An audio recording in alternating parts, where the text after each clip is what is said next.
அனைவருக்கும் இனிய இந்தியாவின் காலை வணக்கம், அமெரிக்காவின் மாலை வணக்கம். Indian arts cultural association California America Delhi கலை இலக்கிய பேரவை இணைந்து வழங்கும் பொங்கல் சிறப்பு பட்டிமன்றம். தலைப்பு தமிழர் கலை இலக்கிய வாழ்வு நலிந்துள்ளதா வளர்ந்துள்ளதா? நலிந்துள்ளதே என்ற தலைப்பில் சோபனா சிவா அவர்கள், இவர்களும் ஒரு சிறந்த பேச்சாளர், நிறைய பாடகர், அதாவது சொல்ல போனா எஸ்பிபியோட சேர்ந்து நிறைய பாடல்களும் பாடியிருக்கிறார். பஹ்ரைனில் நிறைய நிகழ்ச்சிகள்லாம் பண்ணியிருக்கிறார். செய்தி வாசிப்பாளர், இன்னும் நிறைய சொல்லிக்கிட்டே போகலாம். சோபனா சிவா அவர்கள் அவர் இந்த நிகழ்ச்சியில் கலந்து கொண்டு ஒரு பேச்சாளராக பேச உள்ளார், பட்டிமன்ற பேச்சாளர். இப்படிப்பட்ட பெருமைக்குரிய அவரை உங்கள் அனைவரின் சார்பாக இந்த நலிந்துள்ளது டீமில் உள்ள அனைவரையும் வருக வருக என்று வரவேற்கிறேன். அறமே ஆழி அலையிலும் ஆயுத மழையிலும் அழிந்துபடாத பொருளாய் இருந்தாய், கதிரும் நிலவும் வரையில் நீயே தமிழே எங்கள் முதல் தாய். தமிழ்த்தாய்க்கு எனது முதல் வணக்கம். அடுத்ததாக இந்த தமிழர் கலை இலக்கிய வாழ்வு எப்படி இருக்கு அப்படிங்கிறத சொல்றதுக்காக நம்முடைய பஹ்ரைனிலிருந்து சோபனா சிவா அவர்கள், இல்லைங்க, நலிந்து கொண்டுதான் இருக்கிறது. வாங்க. அனைவருக்கும் வணக்கம். நாளும் நல்ல தமிழ் மனம் பரப்பி கொண்டிருக்கக்கூடிய நடுவர் தமிழ்ச்சுடர் பேராசிரியர் முனைவர் விமலா அண்ணாதுரை அவர்களுக்கு எனது பணிவான வணக்கங்கள். தொல்காப்பியர் கண்ட தொல் தமிழே, நல்வழி வள்ளுவன் குரல் தமிழே, பல்கலை கம்பன் கவித்தமிழே, சிலம்பன் சேரன் செந்தமிழே, பாரதி பாடிய புது தமிழே, பாவேந்தர் கவிதை செந்தமிழே, கவியரசன் கற்பனை உயர்தமிழே, உலகின் உயர்தனி செம்மொழி நீ. அன்னை தமிழுக்கு வணக்கம். செம்மொழியாம் தாய்மை உணர்வு கொண்ட என் தமிழ் மொழியை இந்த அவையில் பார்க்க எனக்கு மிகுந்த மகிழ்ச்சி. வந்திருக்கும் பேச்சாளர்கள் அனைவருக்கும் எனது வணக்கத்தை தெரிவித்துக் கொள்கிறேன். தமிழர் கலை இலக்கிய வாழ்வு நலிந்துள்ளதா வளர்ந்துள்ளதா? வளர்ந்துள்ளது அப்படின்னா அத பத்தி பெருசா பேச மாட்டோம். நலிந்துள்ள காரணத்தினாலதான் பட்டிமன்றம் விவாதத்திற்கே வந்திருக்கிறது. எனக்கு முன்னாடி பேசிய இந்த ஜெயா மாறன் சொன்னாங்க, அவங்கள பார்த்து நீங்கெல்லாம் தமிழ் வளர்க்கணும்னு சொன்னாங்களாம்.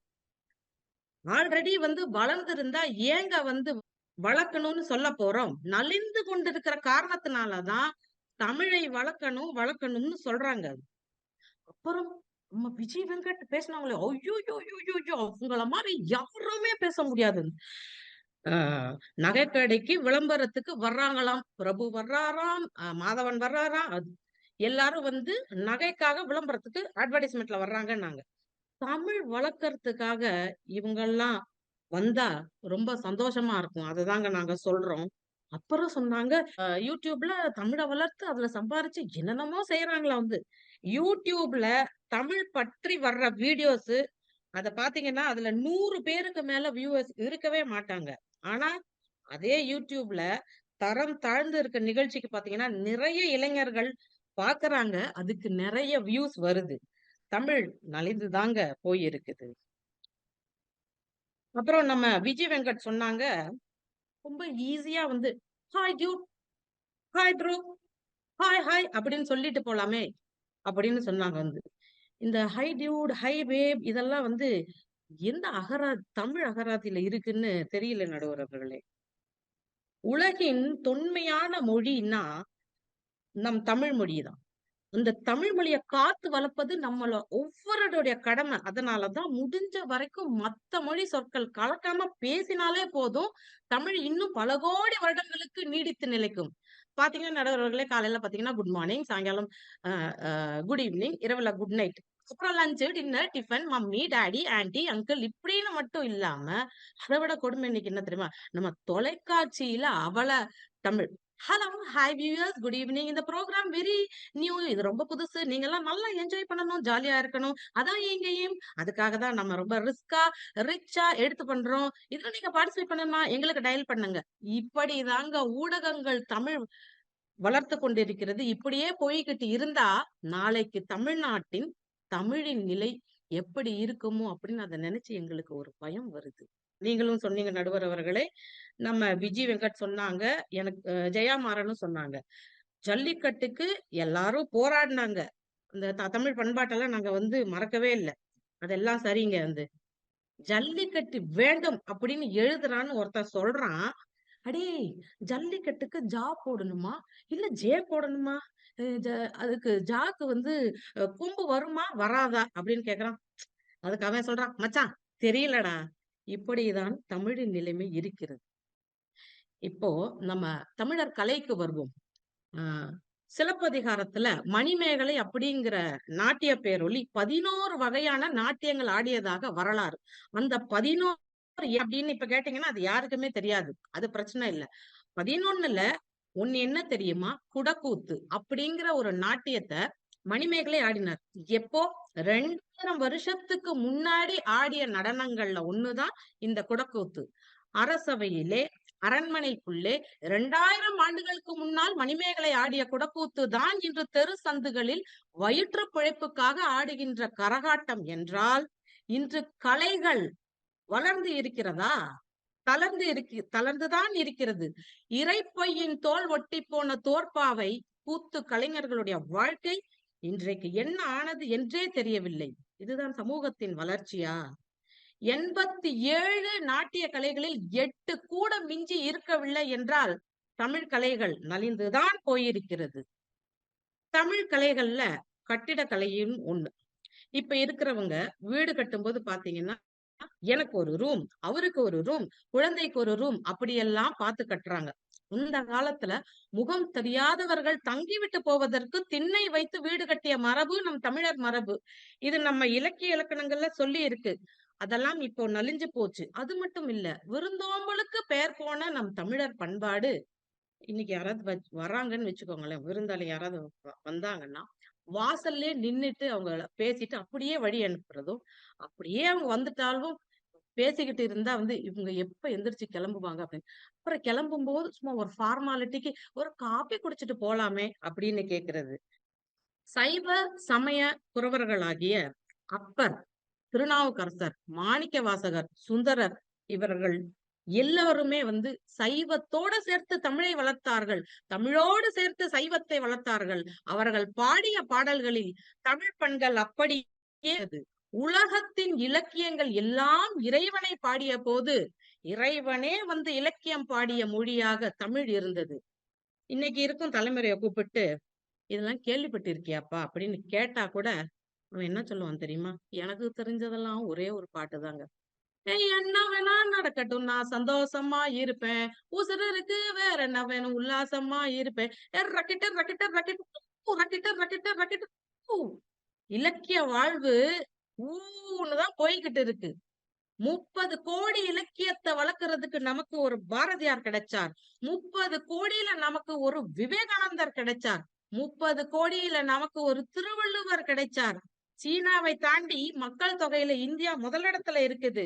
இத்தனை கோடியில் ஒரு வள்ளுவனையோ ஒரு பாரதியையோ விவேகானந்தரையோ கண்டுபிடிக்க முடியவில்லை என்பது வேதனை அளிக்கிறது. தமிழன் என்று தன்னை சொல்லிக் கொள்பவர்கள் குறைந்தபட்சம் 30 திருக்குறளாவது தெரிந்து வைத்திருந்தால் இலக்கியம் வளர வாய்ப்பு இருக்கிறது. அந்த காலத்து இலக்கியத்தெல்லாம் பாத்தீங்கன்னா பெண்களை எவ்வளவு மரியாதையாக எழுதினாங்க. எத்தனை மரியாதை கொடுக்கக்கூடிய இடத்துல வைக்க முடியுமோ அப்படி வைத்தார்கள். ஆனால் இன்றோ இந்த சினிமாக்களில் வெறும் காட்சி பொருளாகவே பெண்களை காட்டுகிறார்கள். அதுக்கு பாட்டெல்லாம் எப்படி எழுதுறாங்க தெரியுமா? ஊ சொல்றியா மாமா, ஊ சொல்றியா மாமா, அப்புறம் பத்தல பத்தல புட்டியும் பத்தல புட்டியும் பத்தலன்னு பாட்டெல்லாம் வருது. இந்த சினிமாவான நாடகக்கலை நலிந்துதான் போயிருக்கிறது. நான் இலக்கியத்தை பத்தி இலக்கியம் படிச்சாதான் தமிழ வளர்க்க முடியுமான்னு கேட்டாங்க ஜெயமாறன். அவங்களுக்கு நான் ஒண்ணு சொல்றேன். இலக்கியம்னா என்னன்னு தெரியுமாங்க உங்களுக்கு? இலக்கியம் என்பது பணத்துக்காக மட்டுமில்லை, உயிர்க்காக கற்கிறோம். உடம்புக்காக அல்ல, உயிருக்காக. சில நேரங்களில் அசைக்கிற மாதிரி இருக்கணும். கவிதை வரி, ஒரு எழுத்து, ஒரு சொல் மனிதனை மாற்றுவதாக இருக்க வேண்டும். காதற்ற ஊசியம் வாராது கான் கடை வழிக்கே ஒரு வரியை பார்த்தார். ஒரு ஓலை துணுக்கு. பெரும் செல்வந்தராக இருந்த பட்டினத்தார் துறவு மேற்கொண்டார் என்று சொன்னால், ஒரு சொல், எழுத்து, ஒரு பேச்சு ஒரு மனிதனை மாற்ற முடியும் என்று சொன்னால் அந்த மாற்றத்தை தருவது இலக்கியமே. ஆனா இப்ப இருக்கிற தலைமுறைக்கு இதெல்லாம் படிக்க நேரம் கிடையாது. அவங்க வாட்ஸ்அப்லயும் டிக்டாக்லயும் இன்ஸ்டா ரீல்ஸ் போடுறதுலயும் அவங்களுடைய பொன்னான நேரத்தை செலவு பண்ணிக்கிட்டு இருக்காங்க. இங்கே சில இயக்குனர்கள் எங்கள் திரைப்படத்தில் இலக்கியத்தில் உள்ளதை சொல்கிறோம் என்று சொல்லிவிட்டு தங்கள் உள்ளத்தில் உள்ளதை அல்லவா படம் பிடித்து காட்டிக் கொண்டிருக்கிறார்கள். எங்கே இலக்கியம் வளர்வது? நடுவர் அவர்களே, தமிழ் தமிழர் கலை இலக்கிய வாழ்வு நலிந்துதான் உள்ளது. எனவே என் தமிழ் உறவுகளே, இனி ஏனும் உடலால் மட்டுமல்ல உள்ளத்தாலும் நாம் தமிழர்களாய் ஒன்று கூடி வாழ்வோம். வேல் எடுத்து போர் தொடுத்த வீரம் எங்கே? வெங்குருதி வாளெங்கே? தோள்கள் எங்கே? கோல் எடுத்து வேர்கள் எல்லாம் ஆள வந்தார். கொட்டாவி விட்டபடி தூங்குகின்றார். மாலெடுத்த தமிழ் மகனே, மானம் எங்கே? மயங்காதே, விழி, எழு, பார், உலகை நோக்கு. கால் பிடித்து வாழுவதோ தமிழர் வாழ்வு, கானத்து புலி போர்த்தே வீரம் காட்டு. நன்றி. வாய்ப்பளித்த Yashita media, Indian arts and cultural association, California, USA மற்றும் தில்லி கலை இலக்கிய பேரவை பொதுச் செயலாளர் திரு பா. குமார் அவர்களுக்கும் எனது மனமார்ந்த நன்றிகளை தெரிவித்துக் கொள்கின்றேன். நன்றி, வணக்கம். சோபனா சிவா அவர்கள் ரொம்ப அழகா பேசுறாங்க. பாரதிதாசனுடைய வரிகளை வச்சு முடிச்சாங்க. தமிழ்ல வந்து ஒற்றுப்பிழை, எழுத்துப்பிழை, பேச்சு வழக்குல வரக்கூடிய ஒலிப்பிழை எல்லாம் இருக்கு. எந்த சொல்ல போடுற லகர லகர லகர வேறுபாடுங்கிறது ரொம்ப முக்கியம். அந்த மாதிரி இன்றைக்கு மொழி ரொம்ப சிதைந்து போயிருக்கிறது. அதே மாதிரி கலைகள்ல சொன்னாங்க. யூடியூப் சேனலை பத்தி சொன்னீங்க. நல்லா போட்டா வியூஸே போறது இல்ல. எங்கேயும் போவேன்னா நானே உதாரணம். என்ன பண்ணாலும் அந்த மாதிரியான ஒரு கலாச்சார சீரழிவு இருக்கு. இது இளைய சமுதாயத்துக்கிட்ட அதிகமா இருக்கு. இது எப்படி வளர்க்கும் அப்படின்னு கேட்டிருக்காங்க. அதே மாதிரி காதற்ற ஊசியும் வாராதுகான் கடை வழிக்கே அப்படின்னு பட்டினத்தார் சொல்லிட்டு உடனே அத்தனை சொத்துக்களையும் விட்டுட்டு போயிட்டாரு. ஒரு சொல், ஒரு வார்த்தை, ஒரே ஒரு எண்ணம் நம்முடைய வாழ்க்கையே புரட்டி போடும். அப்படி ஒரு என்ன சொல்றது, ஃபயர் அப்படின்னு ஆங்கிலத்தை சொல்லும், நெருப்பு, தீப்பொறி இன்றைய இளைஞர்களிடமோ இளைய சமுதாயத்திடமோ இல்லை. அதனாலதான் தமிழர் கலை வந்து வளரலன்னு நாங்க சொல்றோம் அப்படின்னு சொன்னாங்க. விருந்தோம்பல் பத்தி பேசினாங்க. இப்படி ஒரு அவசர உலகத்துல விருந்தோம்பல் இல்லை.